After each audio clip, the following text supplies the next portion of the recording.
I wish I could just cut straight to the chase, but I feel like I should at the very least make an attempt to include some sort of context. Otherwise, what's the point? I try my best to keep it brief. And during my college years, our core group of friends made it an annual tradition to go out camping for a few days at a time. Not very original, I know, but it was mostly just an excuse to hang out away from everyone and everything else. We weren't nature enthusiasts or anything of the sort, but it's something that we didn't mind doing as a group. The roster was always the same every single year. Exes would come and go. Exams or personal matters would keep some of us from joining. And sometimes trivial arguments also resulted in a few faces being a no-show. And yet somehow, a handful of us always managed to pull through. Emily, Jason, Lily, who have been together for as long as I can remember, David, Megan, and myself. It definitely became harder to schedule things once we had all graduated, but we made it work. The only thing that managed to mess up our annual camping streak was the pandemic from a few years ago. And after that, it sort of became easier for people to come up with excuses for not being able to make it. We still chatted fairly often and hung out from time to time, but that was it. But this year, it was different. Either the stars aligned themselves or maybe we had all gotten to the point in our adult lives where we were starting to feel some serious nostalgia for simpler times that aren't that far back into the past, even though there are days where it definitely feels like it. So the six of us marked down the dates on our calendars and we made it happen. 2 days, 2 nights seems simple enough, just as it used to be. We never really pre-planned any special activities, unless there were some specific points of interest near the area worth checking out or whatever. But one thing that we always did was tell scary stories around the campfire on the first night. Sometimes during the second night as well, if some of us were feeling inspired, whether alcohol played a part in it or not. I'll leave that to your imagination. To be honest, I don't think any of us ever really managed to truly scare anyone with our stories. Some of us, myself included, would try really hard, but more often than not, what we thought was scary turned out to be just an uneven mix of funny, illogical, and campy elements poorly strewn together. A light on goosebumps but great for laughs, which wasn't all that bad. This year it was different. And as you might have guessed from the title of this, I'm currently typing all this out due to what happened on that first night. But before I get to it, there's one more thing that I need to mention. As far as I, Emily, Jason, Lily, and Megan were concerned, this trip had been planned with only 6 people in mind. But when David finally rolled up to our meeting spot, late as usual, we were all taken aback by the fact that he had brought an extra person with him.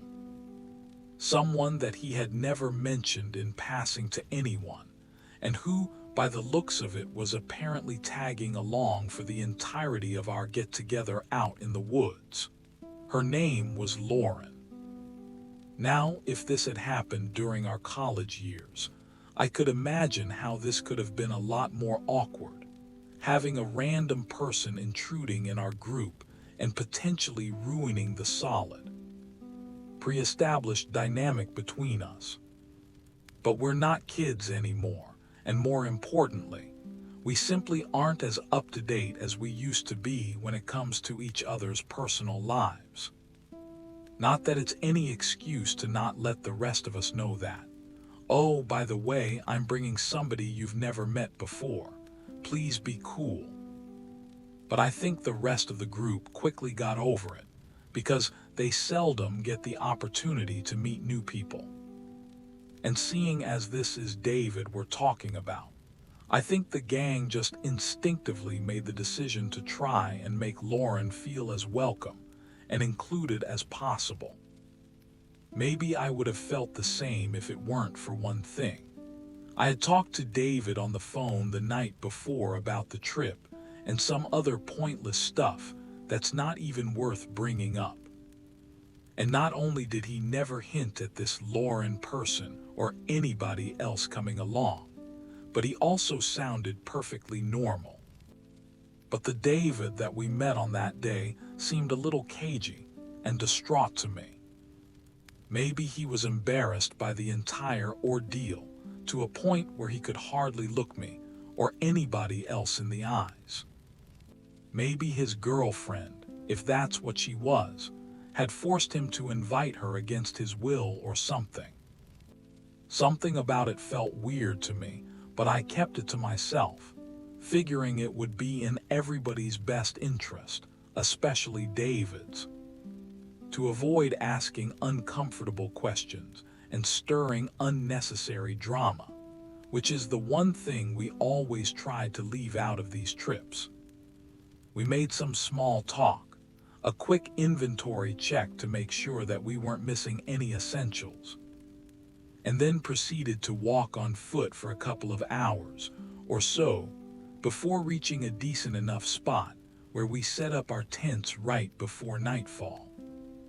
Here's what happened next. After getting a decent fire going and pouring ourselves a few drinks, we figured the time had come to sit down and once again take turns sharing some creepy stories just like we used to.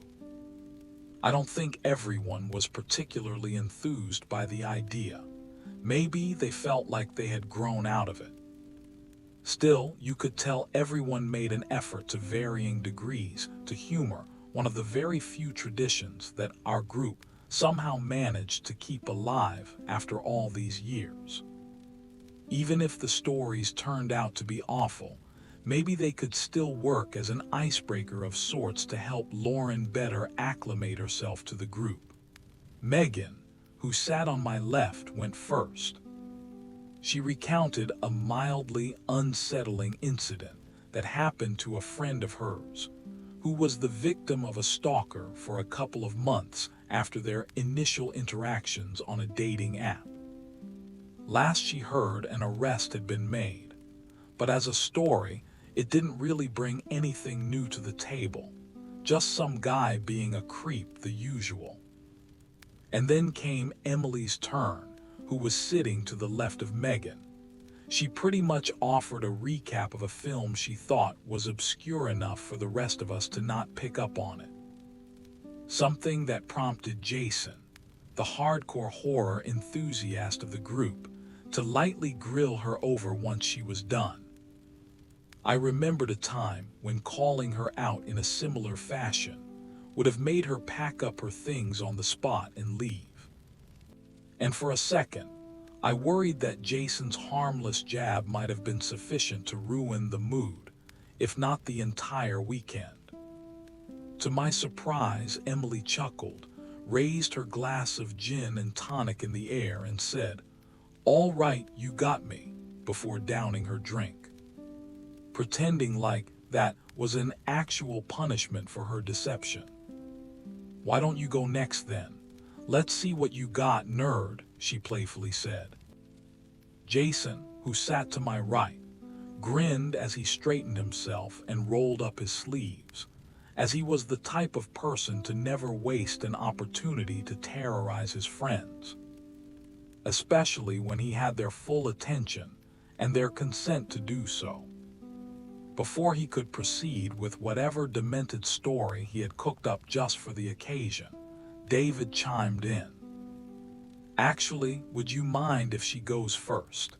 he asked without either looking at Jason or motioning for someone in particular, although we naturally inferred that he meant Lauren. "She's got something that she needs to share with everyone." Jason grimaced before quickly shooting back a "okay."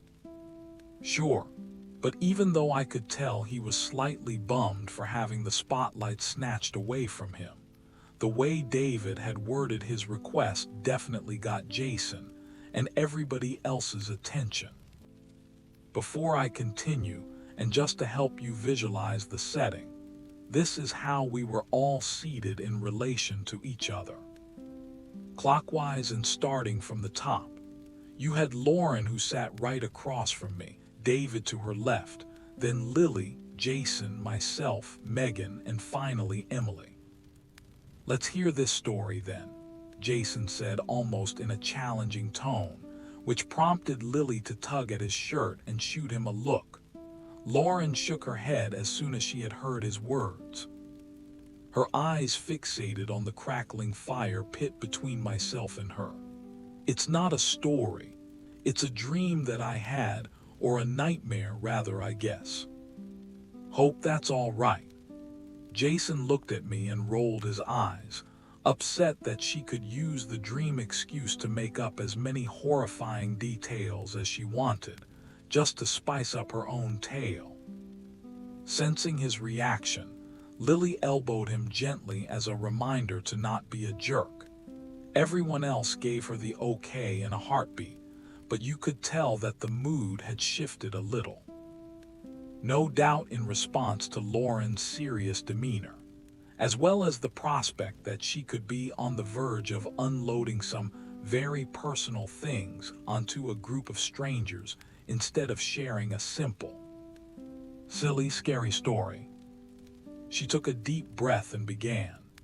"There's this scream, but it's a scream unlike anything that I've ever heard in my life. I know deep down that it's coming from someone somewhere nearby, but there's something just really off and absolutely terrifying about it." She crossed her arms and squeezed them for comfort, her eyes still glued to the fire, as if looking for the right words within its flames to help her illustrate her nightmare. "I've never heard anything like it in real life or in any movies or games or whatever. It's not really calling for help. It's just a visceral cry of pure horror and pain. And the reason it terrifies me to my core is because my mind can't even begin to imagine what could be causing this indescribable amount of agony and the sound." She raised her hands and placed them on her face, briefly covering most of her features except her eyes. "It's so loud that it rattles my bones, and it doesn't stop. It just keeps going, and I'm just frozen in place, unsure of what to do. I know this person needs help, but I can't find the courage to go look for them because I'm afraid of what I'll find. Afraid I'll see a scene so horrible that my own brain won't be able to rationalize. I'm so afraid and so sick to my stomach, more than I've ever been in my entire life, of finding out what's causing that scream. But the more that it goes on," she began to shake her head very slightly, "the more it goes on, the more I start to wonder how it can possibly still be going. I know that it's a dream, but something about it feels real. And it doesn't make sense to me that this person hasn't died yet, or at the very least passed out, or destroyed their vocal cords from such a prolonged pained cry caused by whatever is being done to them. And I think that's when it hits me." She paused for a few seconds, her lips quivering. "Maybe it's not a person at all. Maybe something's trying to lure me in by mimicking the exaggerated sounds of someone in need. Or maybe it really is a person whose impossible pain is being inflicted at the hands of someone or something." She took a deep breath and slowly let out a big sigh. And for a moment, it seemed as if she was actually getting teary-eyed. "I know she said this was a dream, but I didn't think anyone present was actually buying her story, though it was hard to ignore her commitment to the bit and how palpable her emotions felt." She continued, "So I decide to go look for the source of the scream. I can't really explain it, but it's like a flip is switched in my brain. It's just something that I know I have to do, something that I'm supposed to do. Maybe I've finally fallen for its spell and I'm being led to my demise. Or maybe something in me decided that at the very least I should check to see if someone needed my help. Or maybe morbid curiosity simply won over. Maybe a combination of those options seems more likely since I'm really not that good of a person. The corner of her mouth slightly twisted itself into a smirk. But I don't think anyone else caught it as she quickly pressed on. So I start walking through the woods. It's nighttime and I can barely see anything to a point where I think to myself that I won't actually be able to get anywhere. It's a comforting thought. As much as I hate to admit it, because it would mean that I wouldn't have to face whatever's out there all on my own. And then I realize that I don't really need to see. Not when that scream seems to be pulling me towards it, growing ever louder whenever I happen to take one more step toward its direction. Next thing I know, I've arrived at a clearing and there's a small black cabin in front of me. The door is wide open, or rather broken off its hinges, as if whatever is inside has been waiting for me all this time. And even though it's very dark out, I can tell that not a single window has any glass panes in it, whether they were smashed before my arrival or never there to begin with. I don't know, but I don't like it. Why? Lily asked in a low, hushed tone, a clear indicator that she was genuinely terrified by what she was hearing. As if the way she was latching on to Jason wasn't enough of a giveaway. Lauren didn't seem bothered by what was surprisingly the first interjection somebody had made since she had started recounting her nightmare. In fact, she was so unbothered and unsurprised that her vacant stare didn't even meet Lily's, not even for a brief second, just to acknowledge her. Because the door is wide open and the windows aren't shut. Whatever is happening inside, whoever is responsible wants me to know that they have all the power, all of the control, and that there's no escape from what looks to be at first glance just an unguarded cabin with no one in it. I know that I could be walking into a trap. I know that I won't be able to leave from the moment that I step inside. And I know that I could be moments away from seeing or experiencing pain and suffering on a level that shouldn't be possible. But I've come this far. And the other thing is that the scream has become so impossibly and unbearably loud the closer that I got to the cabin that I just wanted to stop. No matter what it takes, even if it means I have to walk in and take its place, a part of me is very much against the idea of proceeding. But my body continues to move all on its own, because it too knows that all of this has to stop, and that it won't stop until I see this thing to the end of whatever this is.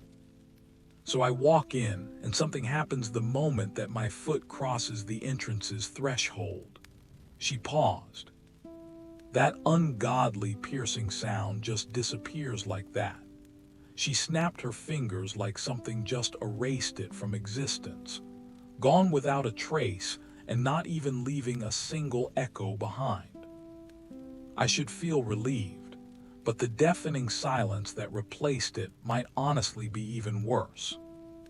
It's so heavy and so absolute that I thought my own hearing might have been taken away as well, either by the scream or by whatever snuffed it out. It's bad either way because deep in my gut, I know that whatever is inside the house knows that I'm here. And canceling out all other sounds is its sick way of rolling out the red carpet just for me. I know I should just leave, and I probably could if I wanted to. When I turn around, the door is still there, open, letting a very faint breeze in. I even take a step towards it and realize that no unseen force is keeping me in place. I could just go and disappear into the night. So why don't you? Megan asked. Lauren shrugged. Maybe the screams would return, although I don't think they would. Then why? Megan insisted, visibly upset that someone who wasn't even her friend would put herself in danger in a scenario that wasn't even real to begin with. And because I need to know what brought me to this place and for what purpose, I need to know what happened here, don't you? No one answered. I scanned everyone's faces as best I could. The girls were evidently terrified, while Jason was so absorbed and leaning forward that it's a miracle he hadn't fallen face first into the fire pit just yet. David, on the other hand, barely seemed like he was there or paying any attention. The fact of the matter is most of us were invested in her story by this point. So it's only natural that we wanted to see it through. Hell, I would have been the first to laugh my butt off if all of it had been leading up to a terrible joke, or if she had hit us with a "to be continued" before revealing to us that she's a screenwriter who's still fleshing out the story. If only. Okay, so you walked in and, Jason said, eager for Lauren to continue and completely oblivious to how unsettled his own girlfriend was by his side. Lauren didn't seem to care either. I walk in and I know deep down that nothing can prepare me for whatever is waiting for me inside. I keep on walking until I reach the entrance to the only room that seems to have a faint source of light coming from it. There aren't any doors in this house, but I don't bother peering into any of the other pitch black rooms because I know there's nothing there. The room with the light is the one where I'm awaited. I keep my eyes glued to the floor, waiting to delay facing the inevitable for as long as possible. I can't make out anything other than my feet and the old wet floorboard, but I can feel it in the air that something's in there with me. Maybe just out of my field of vision, waiting for me to look up and finally acknowledge it. She paused, and no one dared to make a sound. And then I looked, and before I could even begin to process what I was seeing, before I could let out a scream or react in any way, I felt my mind shatter and crumble almost immediately from whatever it was that I saw and smelled in that room. I can't really describe the scene to you, only my primal sense of revulsion which scrubbed off those impossibly horrible, unspeakable images from the very fabric of my being. But some traces remain. She lowered her head, looking down at her lap. If I try real hard, I can see the room and feel on some level that I know what's in there and that I know what happened. But I can't bring myself to put it into actual words.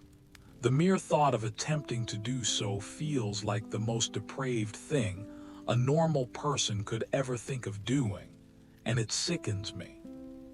She gently rubbed her face, but I couldn't tell whether she was actually wiping some tears. I thought that she was done, but she kept going. But there's one thing I remember, one detail that I can still see even now, as clear as day. Everyone braced for the impact of what should be the final reveal or twist or whatever. Lauren proceeded, only this time with the stare that seemed strangely vacant and utterly lost in the horror that she was recalling. There's a man in the room.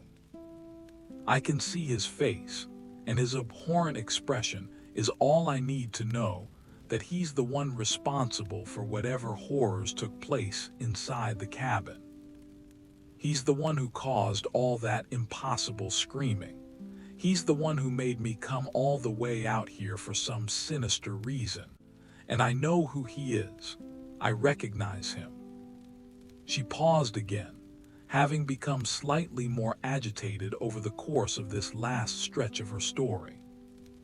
I don't know if I felt sorry for her and wanted for her to just be done with it for her own sake, or if I had grown impatient with how she seemed to just to be edging us. Either way, I blurted out, "Who is it?" And she immediately shot me a piercing look. I'm not sure if this was the first time she actually looked at someone directly from the moment she began telling us her story. But something about the unrelenting intensity in her unwavering, unexpected stare made me deeply uneasy. A small gust of wind blew in, putting the dying fire out of its misery. "It's you," she said with a voice that trembled not with fear but a profound, venomous ire. My stomach dropped and I felt my entire body suddenly become coated in cold sweat. "It's you," she repeated with an increased level of repulsion that only I, the person on the receiving end of such vile and imaginary accusations, could perceive. One by one, everybody else slowly turned their heads to me. For a moment, I genuinely thought that surely one of them was bound to break character sooner or later, and burst out laughing about how they had succeeded in both creeping me out and pranking me. But no one said a word, and I couldn't even think of anything to say as I tried to make sense of what had just happened. We just sat there in silence. Megan eventually got up and said that she was going to sleep, which prompted everyone else but Lauren to do the same. When Emily asked Lauren if she was okay, she said that she was, but that she would stay put for a little longer before going into her own tent. They all just left the two of us there, without addressing me directly or commenting on Lauren's dream and my own involvement in it. Even without the fire between us as a light source, I could tell that her gaze was still fixed on me. The more I tried to make sense of this situation, the angrier that I got.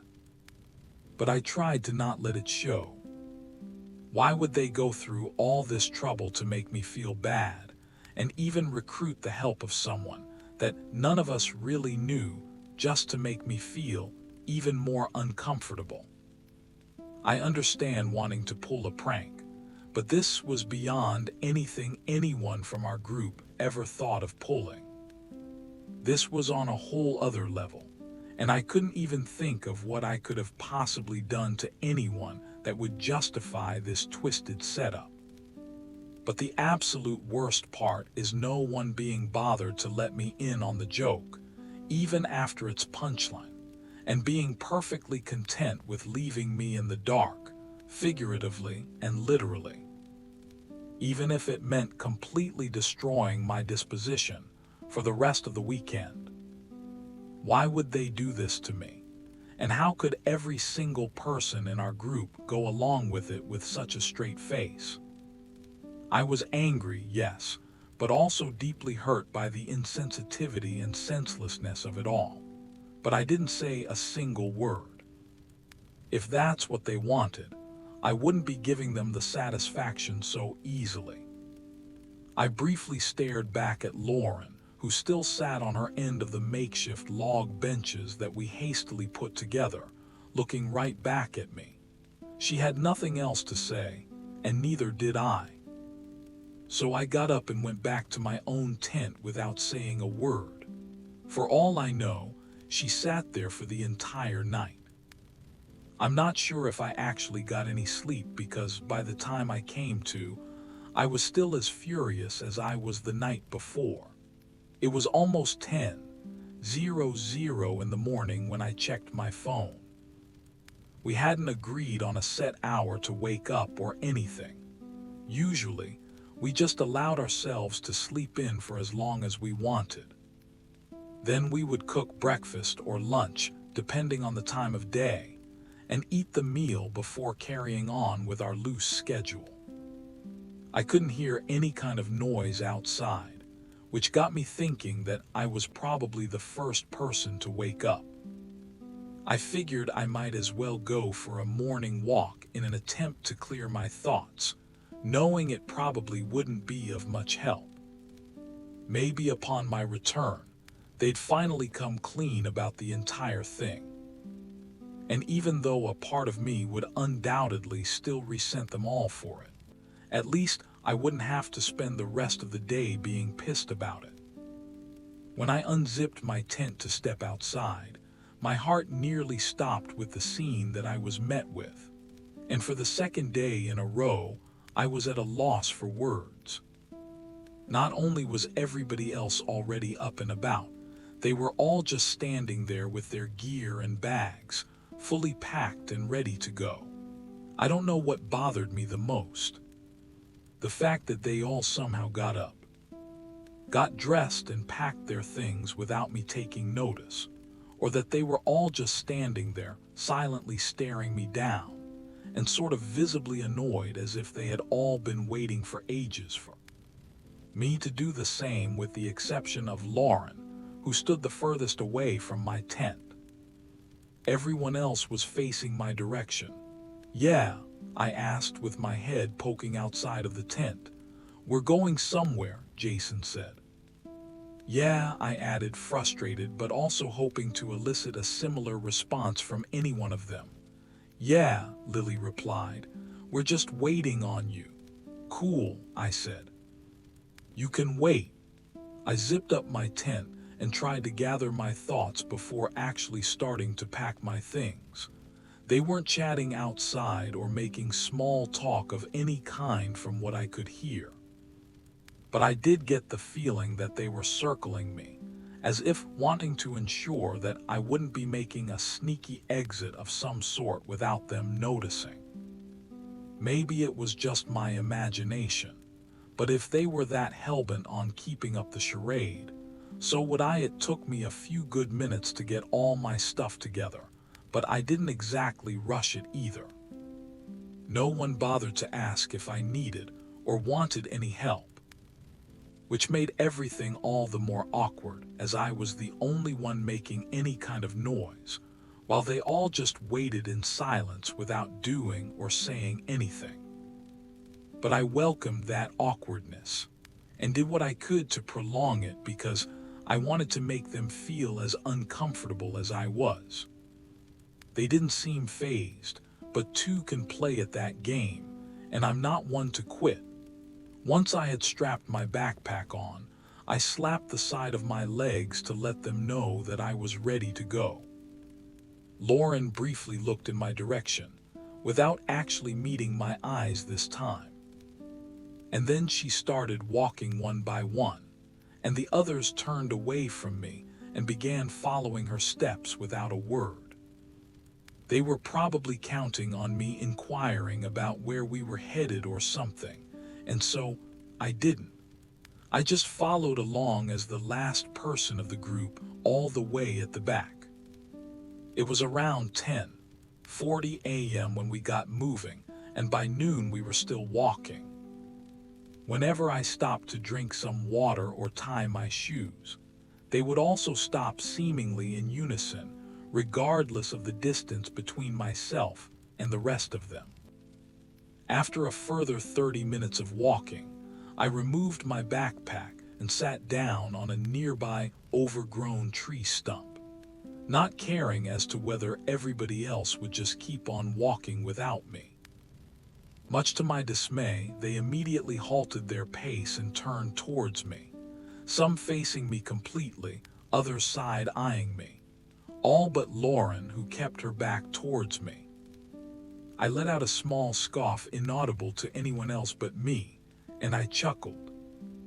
I rubbed my hands together, stretched my legs, and then reached into my bag for some snacks, which I ate without a single care in the world.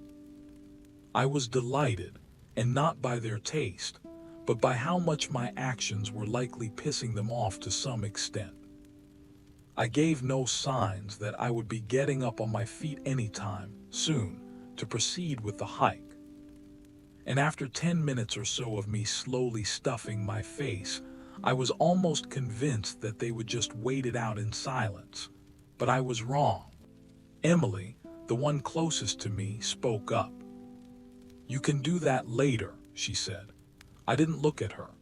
Instead, I slowly and loudly crumpled in my hand the foiled packaging of the snack bars that I had just eaten.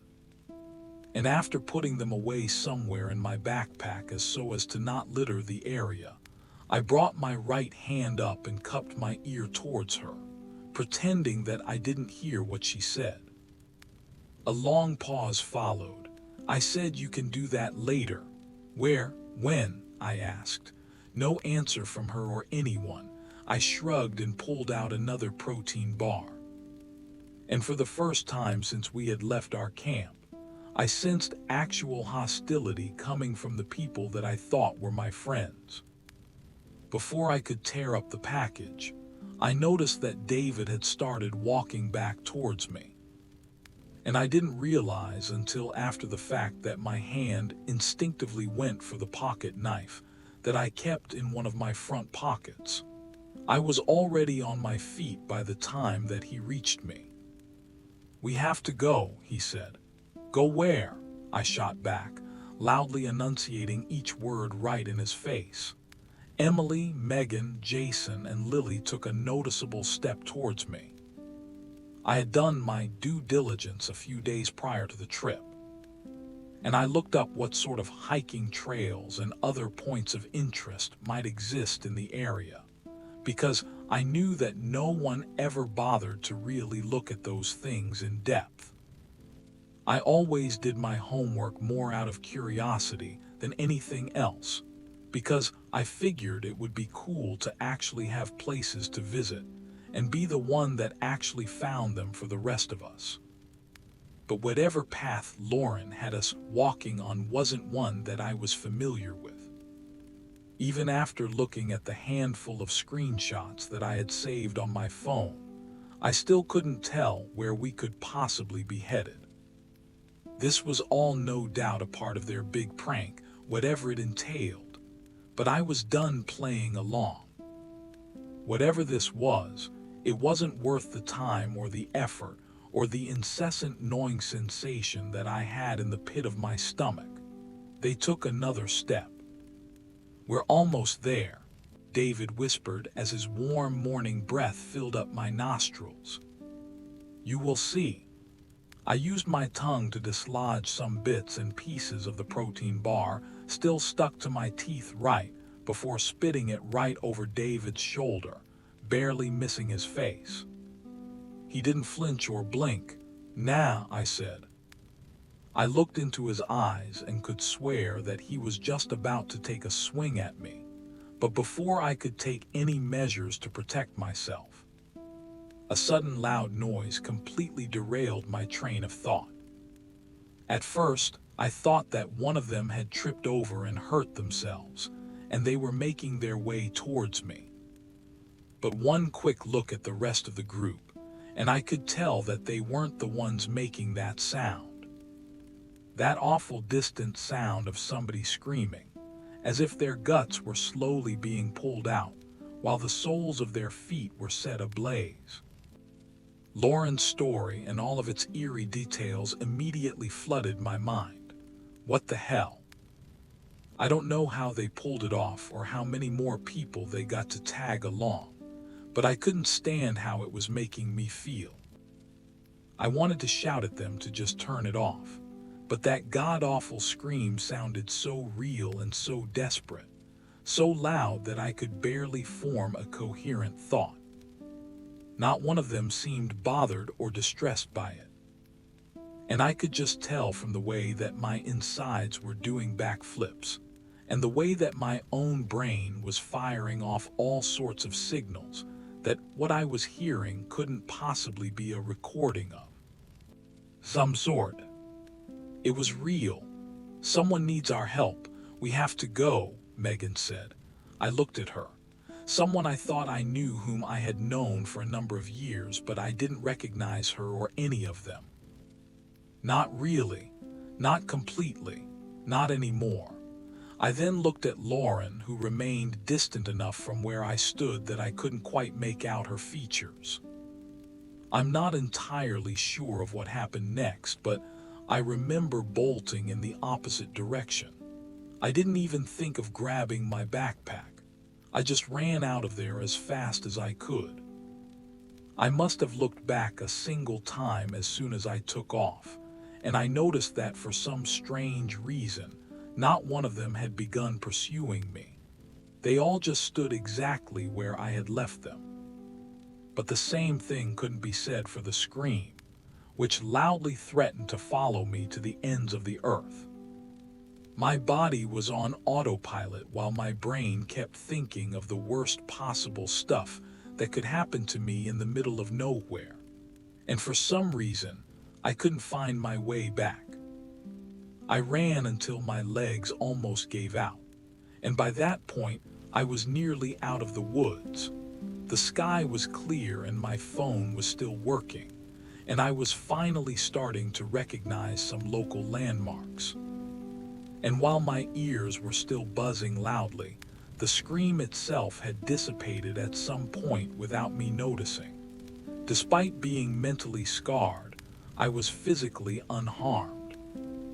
I reached the parking lot where we had left our cars, and after briefly inspecting everybody else's rides from the outside, especially the one that belonged to David, which Lauren also rode in, and realizing that they wouldn't be providing me with any answers, I got in my car and drove home.